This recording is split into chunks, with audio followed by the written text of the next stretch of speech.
नमस्कार विद्यार्थी मित्रांनो, स्वागत आहे तुमचं मराठी कट्टा ज्ञान आणि मनोरंजन या आपल्या YouTube चॅनलवर. आपण आज पाहणार आहोत अलंकार व अलंकारांचे प्रकार. त्यामध्ये पहा, अलंकार कशाला म्हणायचे? सर्वसाधारणतः आपण आपल्या अंगावर शोभा देणाऱ्या दागिन्यांना अलंकार म्हणत असतो. शोभा वाढवण्यासाठी महिला आपल्या अंगावर जे काही परिधान करतात त्यांना आपण अलंकार म्हणतो. त्याचप्रमाणे भाषा वापरत असताना त्याच्यात शोभा येण्यासाठी कवी किंवा लेखक त्याच्या काही वेगळ्या रचना करत असतात. त्याला आपण अलंकार असे म्हणतो. थोडक्यात म्हणजेच आपल्याला असे म्हणता येईल की अलंकार म्हणजे भाषेचे सौंदर्य वाढवणारे ते दागिने आहेत. काय म्हणता येईल आपल्याला?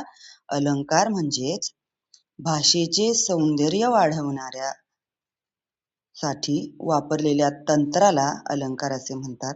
काय? म्हणजेच आपल्याला असे म्हणता येईल की अलंकार म्हणजे भाषेचे सौंदर्य वाढवणारा घटक. पहा पुढे, अलंकारांचे शब्दालंकार व अर्थालंकार असे मुख्य दोन प्रकार पडतात. यामध्ये शब्दालंकारामध्ये अनुप्रास, यमक, श्लेष हे 3 प्रकार आहेत आणि अर्थालंकारामध्ये उपमा, उत्प्रेक्षा, व्यतिरेक, अतिशयोक्ती, दृष्टांत, स्वभावोक्ती आणि विरोधाभास हे मुख्य अर्थालंकारामध्ये प्रकार पडत असतात.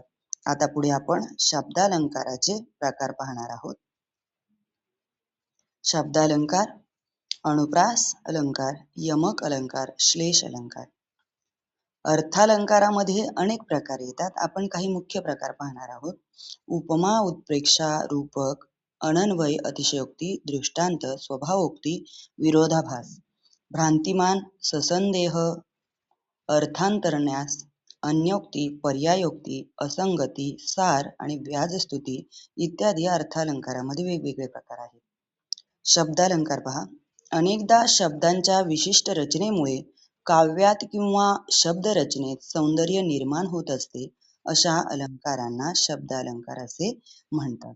शब्दालंकाराचे प्रकार आता आपल्याला पुढील प्रमाणे पाहायचे आहेत. पहा, अनुप्रास, यमक आणि श्लेष हे 3 प्रकार आपण शब्दालंकार या प्रकारामध्ये पाहणार आहोत. पहिला प्रकार आहे पहा, यमक अलंकार. पहिला प्रकार यमक अलंकार. कवितेच्या चरणात ठराविक ठिकाणी एक किंवा अनेक अक्षरे वेगळ्या अर्थाने येतात, परंतु उच्चारात समानता असल्याने नाद निर्माण होऊन कवितेच्या चरणाला त्यामुळे सौंदर्य प्राप्त होते. हे घडत असेल तर त्या काव्यात यमक हा अलंकार आहे असे म्हणतात. उदाहरण, मना चंदनाचे परी त्वा झिजावे, परी अंतरी सज्जना निववावे. जाणावा तो ज्ञानी पूर्ण समाधानी, निसंदेह मणी सर्व काळ. पहिला पाऊस पडला, सुगंध सर्वत्र दरवळला. या वैभवाला तुझ्या पाहुनिया, मला स्फूर्ती नृत्यार्थ होते जरी. पहा आता पहिलं उदाहरण, मना चंदनाचे परी त्वा झिजावे, परी अंतरी सज्जना निववावे. झिजावे आणि निववावे या 2 शब्दांमध्ये काय झालेलं आहे? एक प्रकारचा एकसारखा नाद निर्माण झालेला आहे. मग अशा प्रकारे ओळीच्या किंवा वाक्याच्या शेवटी जर नाद निर्माण करणारे, एकसारखा नाद निर्माण करणारे शब्द येत असतील तर ते अलंकार, कोणता अलंकार असतो? यमक. श्लेष अलंकार पाहूया आपण आता. या अलंकारात शब्द एकच असतो, परंतु तो 2 ठिकाणी वेगवेगळ्या अर्थाने वापरात आलेला असतो. यामुळे जी शब्द चमत्कृती साधते तिला आपण श्लेष अलंकार असे म्हणतो. उदाहरण पहा त्याचे, सूर्य उगवला झाडीत, झाडूवाली आली झाडीत, शिपाई गोळ्या झाडीत आणि वाघही तंगड्या झाडीत. आता याच्यामध्ये वरील उदाहरणामध्ये झाडी शब्द अनेकदा आलेला असला तरी प्रत्येक झाडीत या शब्दाचा अर्थ वेगवेगळा आहे. कसा पहा, सूर्य उगवला झाडीत म्हणजे काय? झाडांच्या मधून आपल्याला सूर्य उगवलेला दिसला. झाडूवाली आली झाडीत म्हणजे काय? झाडूवाली झाडीत आली म्हणजे स्वच्छ करत आली. शिपाया गोळ्या झाडीत म्हणजे शिपाई गोळ्या मारत आलाय. आणि वाघही तंगड्या झाडीत म्हणजे वाघ आपले पाय काय करत आलाय? फडकवत आलेला आहे. म्हणजे झाडीत या शब्दाचा प्रत्येक वाक्यात वेगळा अर्थ आलेला आहे. आता आपल्याला पाहायचं आहे अनुप्रास अलंकार. कवितेच्या चरणात किंवा एखाद्या वाक्यात अक्षरांची पुनरावृत्ती होत असेल तर तिथे अनुप्रास हा अलंकार होत असतो. या वाक्यात प, ह आणि ळ ही अक्षरे पुन्हा पुन्हा आल्यामुळे जो नाद निर्माण होतो, त्यामुळे या काव्यपंक्तीला शोभा आलेली आहे. पहा.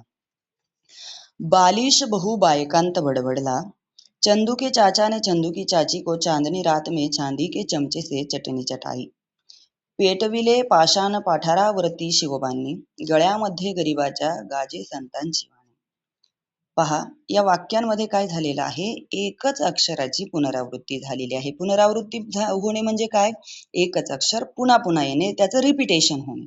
मग बालिश बहु बायकांत बडबडला, किंवा तुम्ही असं एक वाक्य ऐकलं असेल बघा, काकूने काकाच्या कपाटातील कामाची कागदे कात्रीने कराकरा कापली. या वाक्यामध्ये क या अक्षराने अनुप्रास साधलेला आहे. मग मित्रांनो, अशा प्रकारे आपण शब्दालंकाराचे तीनही प्रकार पाहिलेले आहेत.